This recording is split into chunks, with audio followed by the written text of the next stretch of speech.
So hello and welcome people back to Let's Play Harry Potter Marathon, where we're looking at the Xbox Another version. one's off. We're looking at the Xbox version of Harry Potter 4, The Goblet of Fire. Now this game is kind of a black sheep of the good Harry Potter games. I'm not saying it's bad. There are things about it, however, that prevent it from being a really good game. It just remains being decent with a few glaring flaws. Now I specifically shown off the beginning part, to show off that this is the European version of the game. And what's so important about me showing that off is that I found out that the European version of this game has 480p, which you may be, if you're a bit more well versed in this, you may be thinking, oh well, some European games on the Xbox had it. Well, in most cases, because they had it in the American release as well. The villagers of Little Hangleton still called it the Riddle House. Half a century ago, a servant had found all three riddles dead. Perhaps if we were to do it without the boy, my lord. No. Harry Potter is as good as mine. It is decided. Harry Potter and his friends Ron Weasley and Hermione Granger travelled by portkey to the Quidditch World Cup final, where they saw Ireland defeat Bulgaria. Later that night, a gang of Death Eaters, followers of Lord Voldemort, rampaged across the campsite. Arthur Weasley sent Harry, Ron and Hermione back to the portkey.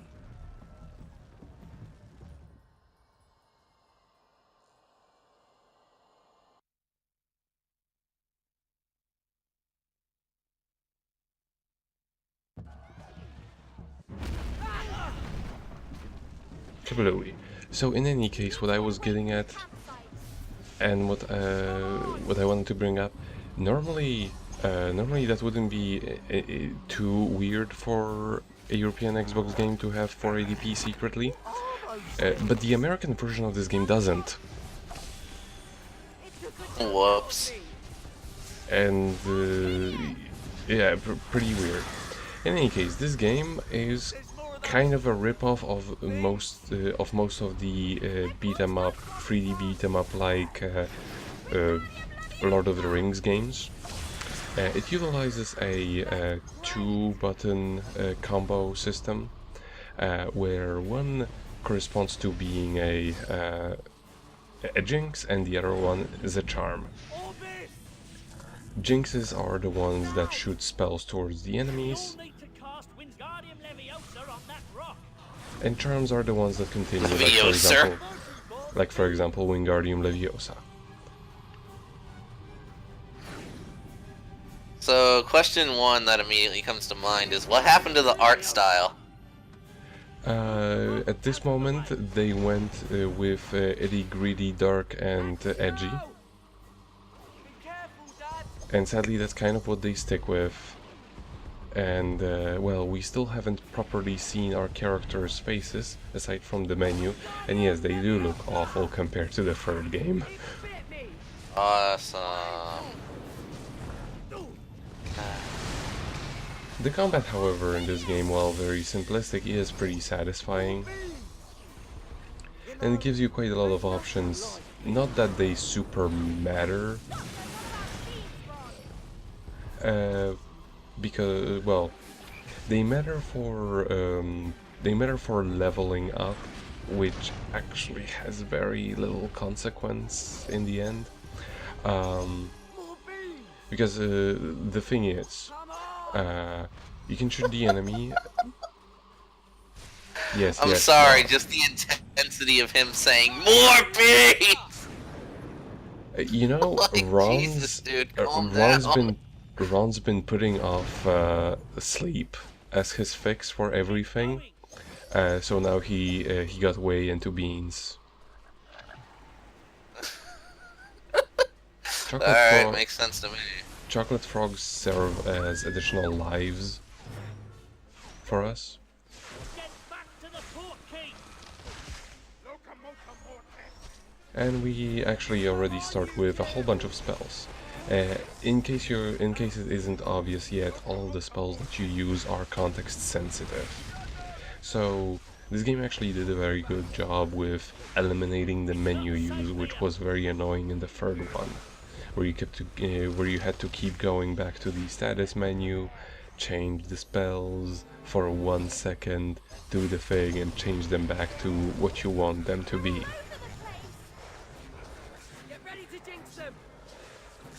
And we also have an I win mode, which is Mageko's Extremis, and I'm not going to be using it too much because this game is already kind of easy in most instances, unless it decides to be a clusterfuck. But this seemed like a good enough place to show it off. But yeah, the spells you cast, the jinxes you cast, and the charms you cast on enemies depend on the state in which they are when you cast them. Like for example, if I am to cast a spell, if I am to keep casting spells on, cast jinxes on these, whatever they're called. I remember their Polish name, but not the mud blogs. Never mind, something mud.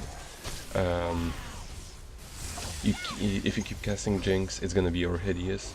If you lift them up with Leviosa and then have somebody else cast Jinxes on them, it will be Orbis. If you stun them first by hitting them with Jinxes and then start pull them up into the air and then cast Jinxes on them, then it will be Aviforce. And that's kind of how it works for most of the enemies. They will have several different spells that can be used on them, and you want to vary things up because that way you can get more experience. Yes, finally Hermione got onto it. And then That's crushed. what you get. Thankfully, What is that? It's the Dark Mark, Harry. It's his mark. Voldemort. Get to the port key! Thankfully, it's not actually all that difficult to get your AIs to cooperate. Sometimes they give you a bit of sass, but overall, for no direct control AI, or actually no, you can control them if you like play with other people, but for just AI, they're pretty smart on their own. Turn at Hogwarts. Hogwarts will this year play host to the Tri-Wizard Tournament. Please join me in welcoming our guests, Beaubaton Academy of Magic, proud sons of Durmstrang. May I introduce Professor Moody, your new Defense Against the Dark Arts teacher. I must say I actually really enjoy the FMVs they made for this game. I think they're pretty fitting to the mood of the situation, and there is some style put into them to distract you from the fact that they are just still images being moved around. Yeah. Because that's really all. That's really what counts. And the cards are now more realistic. What the hell? Yeah, but some of them are actually in 3D. Like that's actually something. Boo! Well, they were that way in the movie, so they needed to do it that way. But yeah, there are a whole bunch of different cards you can get, and the only ones that really matter. The only ones that really matter. See, this is what I mean with 3D.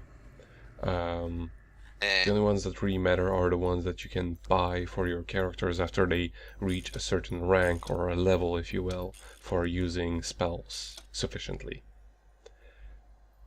You can play as any of the characters, but just saying Ron is the master race in this game for some reason. It's all that sleeping he did. He was reserving his energy for this moment. For this very moment.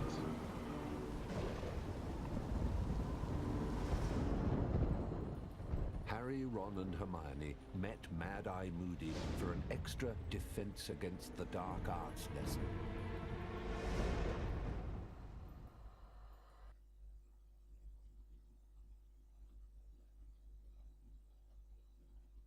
Wondering why I brought you here, are you? This is where you learn how to defend yourselves. Get to it!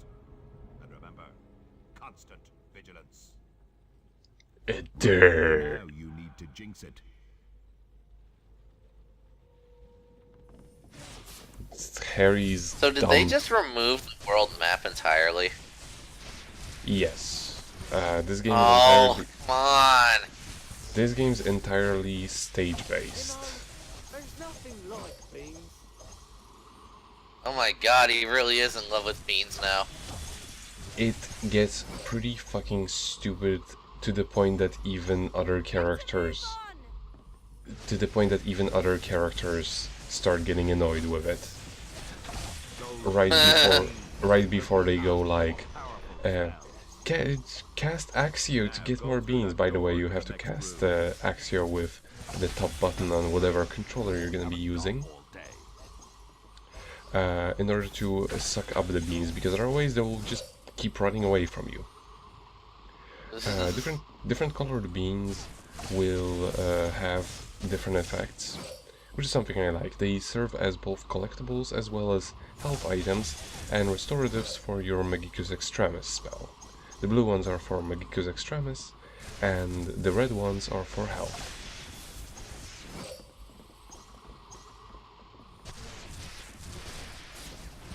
Similarly to some versions of Harry Potter 2, you drop beans when you get hit. However, it doesn't matter quite as much because you can pretty much carry nearly infinite amount of them. It's like there is no real limit to it. I mean, there is probably, but it's like 3 digits. Come on, get interested. So yeah, this is a tutorial, so they want you to cast specific spells. Try charming it. Try charming everything, apparently. You got it. Just a note here for me personally. Oh, hello, what is this? And that one killed himself. He didn't want to be in this game anymore. But, this is where my knowledge of Harry Potter gets cut in half, because, like, for the first 3 I had both watched the movies and also read the books. For both 4 and 5, and it was originally just ended there, but eventually a friend had me sit through the movies of both 4 and 5. So I have, like, basic knowledge of them. But when it comes to 6, 7, and 8, I have no fucking idea. I've not seen the movies nor read the books, so... Yeah, I would say 7 and 8 worth watching. It's like not necessarily One of the few times splitting the movie in 2 was a good idea. Because they actually got time to do things properly. Right. But yeah, this is just kill them enough times. What should be mentioned, this game has physics. Has a physics engine, and it's pretty fun to mess around with. Good. It's like that's what physics are all about. They don't need to be good. They need to be fun to mess around with, and since you Play have, with, yes. and since you have a spell that's literally, and okay, Harry just threw a rock on top of his own head. Truly, you are Also, the Harry's savior. fashion sense in this game is really fucking bad, I gotta say. Like, they never wear their uniforms in this game. What the hell? How do you do that? How do you have it but not their fucking wizard robes? I don't understand. They didn't wear their wizard robes anymore. They were wearing more like, just like, you know, a standard school uniform, at least in the movies at this point. Right. Try summoning it with the Axio charm. Not bad. Remember, you can summon rewards that are out of reach by casting Axio. Or just prevent them from running away from you. Right. Like when it comes to the see, all of the beans running away. In general, when it comes to which character you should pick, pick whichever one you like the most. There is close to no difference, or at least endgame there is no difference. At the very beginning and throughout most of it, just pick Ron, because he gets the best upgrades the fastest. Ron Master Race. The Ron Master Race. I think somebody got the memo wrong, because, like, really, he gets stupid powerful real quick compared to the other characters. So Ron is the quick learning smart one, right? Yes, completely. Absolutely.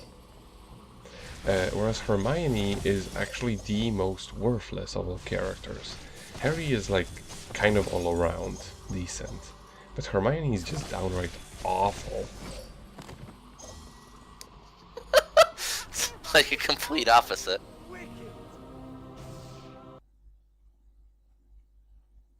What did they do to Harry's hair in this game? Jesus. They made it short. And now we've unlocked cards because we ranked up. And now we can buy them. Only one champion can win the Triwizard Tournament. And that champion must survive 3 very dangerous times. Your 3 champions are Victor Crump, Fleur Delacour, and lastly, Cedric Diggory.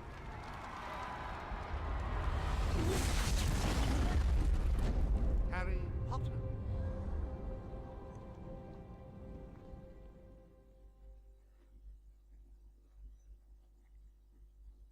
I should also say that right now, in case you haven't read the book or watched the movie, the story will make absolutely no sense.